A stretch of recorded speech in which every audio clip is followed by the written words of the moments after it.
Well, if you live in LA County or the city of Los Angeles, there are several ballot measures impacting you.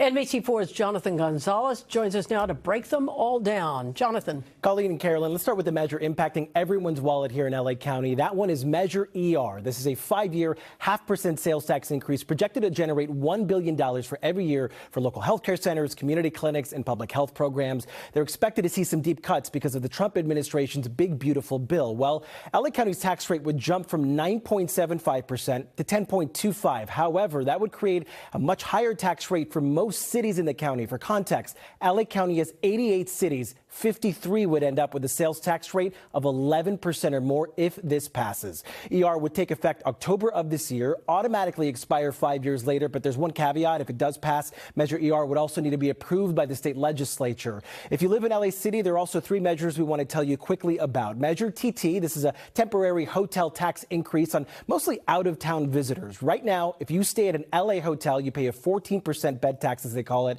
Measure TT would bump that up to 16% through the end of 2028. Basically, the city's trying to capitalize on that massive wave of tourists expected to come in for the Super Bowl in 27 and the Olympics in 28. After the Olympics are over, that tax would drop down permanently to 15%. It's expected to pull in around $44 million a year.